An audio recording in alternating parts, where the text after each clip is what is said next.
The world was alarmed when oil prices reached a record high of about $130 3 months into the year. This was after it stood at about $73 to a barrel in January. In June, prices dropped to about $127 a barrel and began to dip further, selling for under $100 in August. As of today, the price is currently at under $90, even though announcements of a supply cut by OPEC usually lead to price hikes. What could be the cause of this development?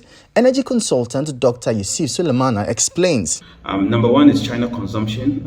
China, of course, is a major force to reckon with when it comes to hydrocarbon consumption.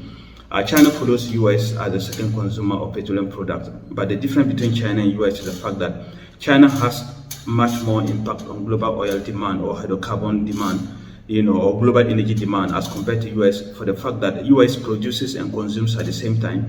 Though they are the number one producer, they are equal the number one consumer in terms of quantum. However, China consume also that much, but they don't produce. So China consumes about 15% of global oil requirement. So to the extent that China still experiencing some exercising some abundance of caution with respect to the recent pockets of COVID breakouts in China. So that is actually putting impact on Chinese demand. And so once Chinese demand is impacted, however little it is, the cascading impact on the market is going to come as quick as possible. Beyond the China conversation, what more could be the cause of this drop in oil prices? This policy rate hikes that is ongoing globally.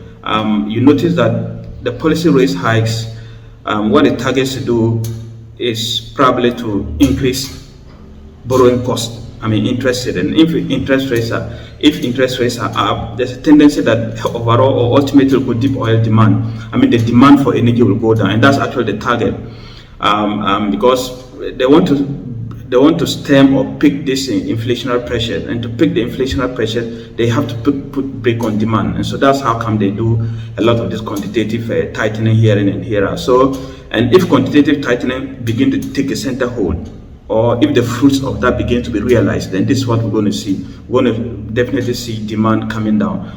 The other possible reason could be that maybe oil demand is peaking, but that is a weaker portion because oil is still demanded, as you can see. So the third portion is not a likely possibility. But among these three things, possibility of oil peaking, the hikes in interest rate, and then China consumption dwindling, I think Chinese consumption holds the much potential with respect to what is impacting the market at this moment. Even though oil prices have dropped significantly over the period, prices at the pumps locally have stayed high.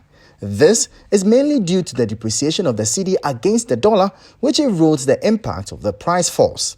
At the current global oil price and with a stable currency, fuel should sell for under 10 Ghana cedis a litre in the country.